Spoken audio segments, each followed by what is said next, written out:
We have a system that doesn't address the needs of this generation. Our dropout rate is at epic proportions.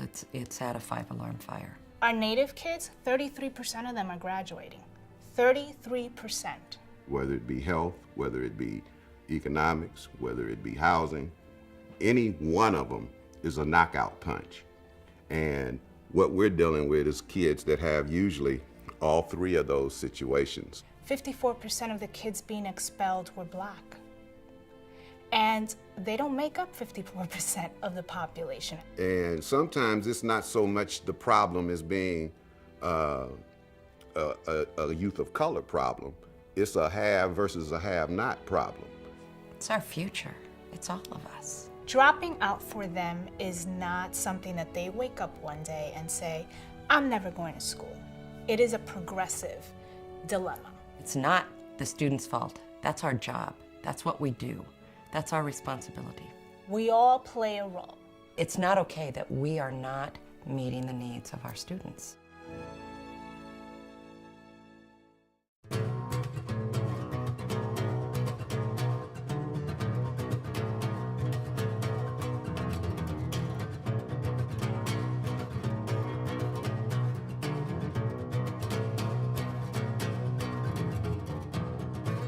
My school pattern started around elementary.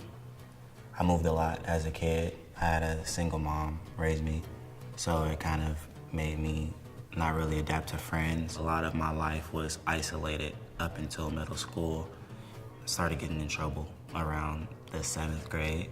I got into a lot of fights. It caused a lot of confusion and frustration in my home. Me coming home with obviously referral slips and suspensions, you know. It started a cycle of frustration in the household that turned into an abusive situation for me. I went to the hospital a couple of times. I was sent home from school because I couldn't go to PE class because of marks on my backs, or sometimes I wouldn't even be able to get up and go to school just because of the pain that I would be in sometimes. So they took me into foster care, and I began to act out in certain ways that I usually didn't, like cursing, screaming, violence, and that didn't do good because I couldn't get into a mainstream program. So I didn't really want to go to school. I wanted to do my own thing. I began running away from foster homes. I ran away about 12 times and going nowhere really. I mean, going to parties. I started experimenting with drugs and alcohol. I started experimenting with sex, fighting, tried to join a gang. It landed me in jail. I went to juvenile court system when I was about 14 and a half. So it really was a downward spiral from there. There's a significant issue around equity. We're talking about and have been involved in what they call courageous conversations. And these conversations, again, clearly talk about the difference in engagement around youth of color versus white youth. We are not culturally responsive in the classroom. Certainly, there are less supports for our students of poverty and our students of color. The person standing in front of me either doesn't look like me, or the classroom's too big so they can't pay any attention to me, or they're teaching on something that really doesn't engage me. This is going back 40, 50 years now. We don't know how to practice culturally responsive instruction. All of us, whether we be black, brown, white, whether we're teachers, whether we're principals or counselors, we all need to be sensitive to what it is we can do to make sure that we connect with kids. And so how do I teach the Black student, the Native student, the Latino student? You've got to have something that they're interested in doing that allows for them to feel like when you engage them, there's going to be an end result that they can buy into.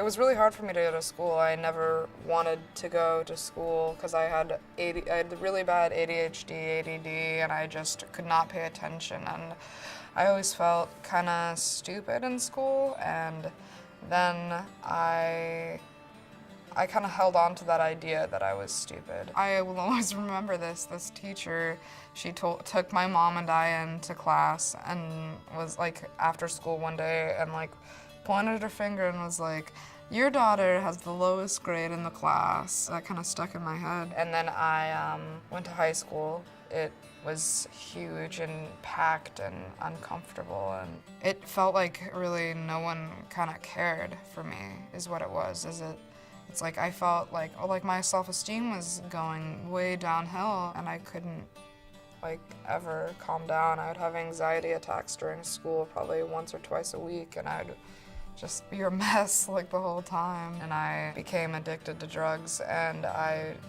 became addicted to cutting during school, and I started, actually becoming like super addicted to cutting when I was in freshman and sophomore year. And school was complicated and didn't feel worth it.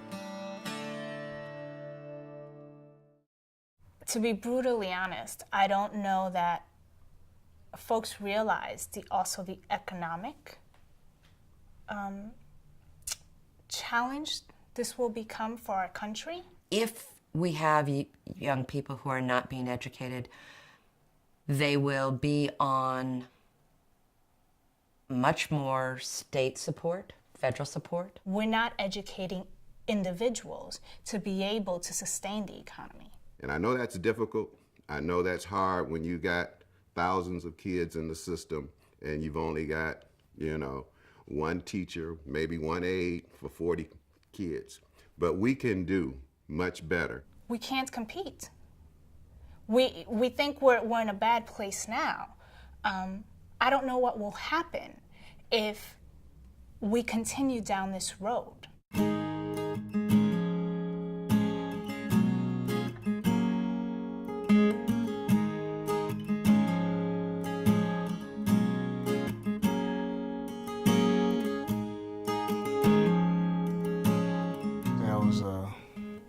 Pretty good kid.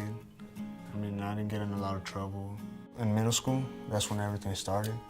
Math, I mean, it was like just completely really hard for me. I would pay attention, but while she's instructing us how to do it, I would get lost and be like, what's going on? So I would just sit around in class, not do nothing while everyone else is doing their work. I basically just blamed it on myself because I just, felt stupid, called myself an idiot all the time. And because of that, I just felt like, what's the point of being in school if I'm not really learning anything? Yeah, that's when I started hanging out with bad friends, starting to get into gangs, doing drugs, drinking, tagging around, getting into fights, stealing cars. Being in a gang made me, feel like, people were supporting me. Gave me confidence as soon as I started being in gangs. The homies, they would, be like, yeah, you're a cool dude, man, Accomplish things means like, to them would be like, doing bad things would be a good thing. The more bad things I did, the more they would, pay more attention to me. And that's how I built confidence. The more and more I was with gangs, the more and more I felt like, is this really how it's gonna be the rest of my life? I should have just stayed in school whether I liked it or not.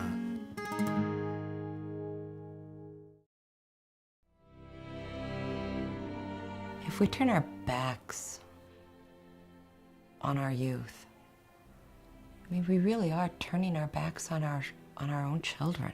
We don't realize the impact that we have on individuals, even if it's just a 2-minute conversation.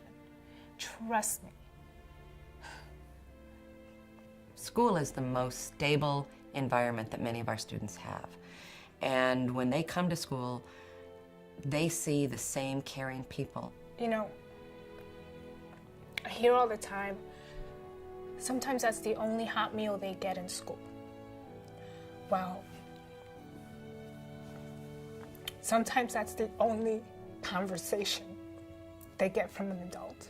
To be able to bring yourself into the life of a youth, either directly or indirectly, that's what we want them to do. My greatest wish for youth in Portland is that they have the opportunity for equal access. My greatest wish right now is that we start to be honest, to be with ourselves and with each other about what this really is. My greatest wish is that every young person, regardless of their zip code, regardless of their color, regardless of where they came from, has the same opportunity that another young person has to see the future and to be able to touch that future.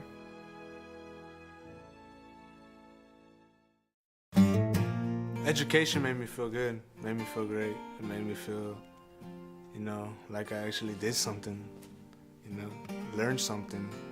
I feel empowered to have the chance to be educated, and I feel like I need to take advantage of the education I'm offered. I didn't give up because 99% of my family gave up. They're drug addicts, they're dead, they're in jail. Education, is everything. I feel like I know myself. I know who I am now. My greatest wish is making my mom proud. I want to make her so proud. I want to make her feel like the best mom in the whole world. All I feel like I want in life is to be happy and healthy and honest. My biggest dream is to be able to tell my story to other people, to motivate other people everywhere, to motivate that one person that doesn't have anybody, to tell them you can make it.